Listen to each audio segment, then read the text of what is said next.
Brasília, 22 de agosto. Hoje vamos ver Janela de Overton. O que é isso, Janela de Overton?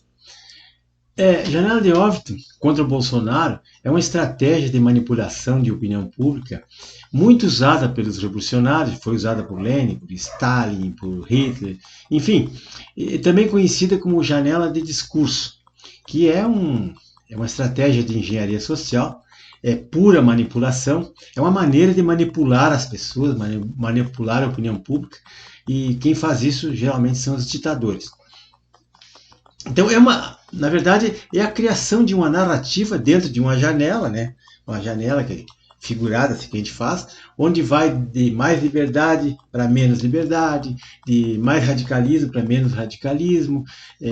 O próprio Lula ele já ensinou isso várias vezes em vídeo, até no Foro de São Paulo, com aquela voz dele, dizendo assim: temos que criar uma narrativa com o nosso objetivo e o sucesso da narrativa vai depender de sabermos criar essa narrativa, quer dizer, essa mentira, e fazer entrar na cabeça das pessoas através de lavagem cerebral ou da repetição, né? Que uma mentira repetida 1000 vezes acaba virando verdade. Ela entra no inconsciente coletivo e as pessoas se convencem daquilo ali. Então nós vamos ver isso, pessoal. Eu peço a todos que se inscrevam nesse canal para que mais pessoas possam ver isso aqui e participar das indicações de livros e filmes que eu indico aqui, para a pessoa se instruir, para a pessoa saber do que nós estamos falando. Então, meus amigos, eles criaram a narrativa e vão desconstruindo a personalidade da pessoa, principalmente do Bolsonaro, né, com a ajuda da mídia, da polícia, da própria polícia, do STF. Já fizeram a maior desconstrução com a condenação dele, tornando ele inelegível, dizendo que ele criticou as urnas. Então eles vão trabalhando em cima disso e até chegar o momento certo para sua prisão ou eliminação. Então, uma pena que eu não tenho um quadro aqui para explicar, desenhar como é que é feita essa janela de Overton, porque é em sentido figurado assim, mas é uma coisa muito importante. Mas vou explicar que a matéria publicada recentemente, essa semana, pelo jornal O Globo, ela escancara o perfil político da perseguição ao ex-presidente Bolsonaro. A militante de redação, a jornalista Malu Gaspar, ela disse ter conversado diretamente com policiais federais, talvez aqueles delegados mais próximos a Moraes, e que o objetivo é, entre aspas, sangrar, a metáfora, né? Sangrar o presidente para construir um clima, né? Esse clima significa a janela de Overton, né? Construir um clima, na opinião pública, favorável à prisão do Bolsonaro, o que ocorreria apenas após a condenação que está projetada para o início de 2024. Então eles pretendem, a partir do ano que vem, aí, janeiro, fevereiro ou março, eles pretendem condená-lo, né, de alguma maneira. Se não existe crime, eles vão inventar um crime. E aí o texto fala ainda que a estratégia do grupo da Polícia Federal, aqueles que tocam os inquéritos lá com Alexandre de Moraes, eles têm que aguardar a saída desse procurador-geral, que deve sair esse ano, né, o Aras, para poder contar com a aprovação de um pedido de prisão pelo Ministério Público, já que o atual PGR ele não tem chancelado outros pedidos de prisão que a Polícia Federal faz a Moraes, e o que o Moraes também tem ignorado isso aí. O Moraes não leva em conta os pareceres do Ministério Público, ele manda prender e pronto. Aí, Ministério Público para quê, né? Então, no caso do ex-presidente, prendê-lo sem anuência do Ministério Público Federal não pegaria muito bem, sabe? A comunidade internacional pode achar ruim. Não que os brasileiros vão... Claro, o povo vai chiar, mas povo desarmado, povo despreparado e sem saber o que está fazendo, nem como fazer, não vai adiantar nada. Então, esse festival de ataques ao devido processo legal que eles fazem, com o uso do sistema jurídico, diga-se STF, nós não podemos esquecer que todos esses processos aí são aivados de nulidade. No caso do Bolsonaro, o Bolsonaro nem tem mais foro privilegiado, ele é um ex-presidente, é um cidadão comum, ele teria que ser processado e investigado pela justiça comum lá, as varas do primeiro grau da Justiça Federal, ou Tribunal da Justiça Federal. E não o STF, né? Como está ocorrendo aí, né?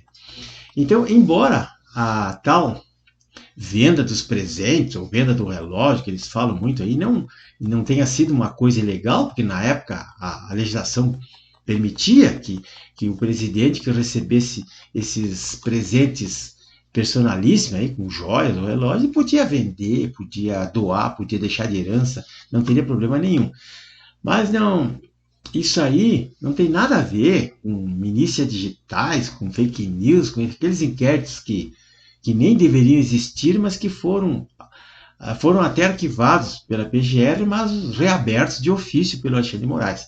Enquanto isso, nós temos que ouvir ainda o comissário Flávio Dino dizendo, afirmando nas mídias e nos Twitter, que a investigação do Bolsonaro está sendo feita de forma técnica, séria e isenta pela Polícia Federal. Não sei. Então, meus amigos, o que eu quero deixar para vocês marcando aqui é sobre a janela de óbito, o assassinato de reputações do presidente, e indico aqui um livro, 2 livros, né, na verdade. Esse livro que está aí, que é esse livro do Becker, né, o Janela de Óbito, está de graça na internet aí, né? E esse outro livro aqui que eu indico novamente, ó, Assassinato de Reputações do Delegado Romeu Tuma Júnior. Isso aqui é um livro que fala sobre os dossiês que o PT faz, como é que eles fazem para assassinar a reputação dos seus oponentes, seus adversários políticos.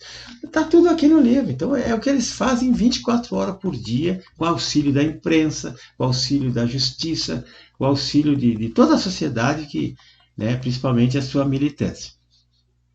E vou deixar também 3 filmes aqui maravilhosos para que as pessoas consigam ver isso aí e se antenarem para o que está acontecendo. Primeiro filme, O Rei Leão. É um desenho de Hollywood muito maravilhoso, que é um filme conservador, e ali ele dá uma ideia de família, de organização social, de sucessão, né? A família é a base de tudo, o pai tem que ensinar o filho, em caso dele falecer, o filho vai ter que ser o novo chefe da família. É muito interessante, é um filme para as crianças e principalmente para os adultos, né? E tem um filme também chamado A Culpa é do Fidel. É um romance, é meio uma comédia, que explica também, é um filme que fala sobre o esquerdismo, o socialismo e a sociedade atual, né? Que as crianças são criadas vendo os pais fumar maconha e andar com a camiseta de Che Guevara. Isso aí é uma barbaridade. Os adultos sabem menos do que as crianças, parece que vivem num mundo a marcha ré. E tem outro filme também, Adeus Lenin, que é a história de uma professora no tempo da Alemanha, na Alemanha Oriental, que ela teve uma doença lá, ficou em coma durante muitos anos, e quando ela acordou, não era mais socialismo lá, já era capitalismo. E ela ficou muito chocada, porque ela não conseguia admitir que as pessoas andassem automóvel, tomassem Coca-Cola. Onde é que se viu coisa dessa? Lá o pai Lenin, o pai Stalin não permitiu um absurdo desse, né? Então é para vocês verem as distorções das cabeças das pessoas por falta de conhecimento. Pessoal, peço a todos que se inscrevam nesse canal, é muito importante isso, e até amanhã.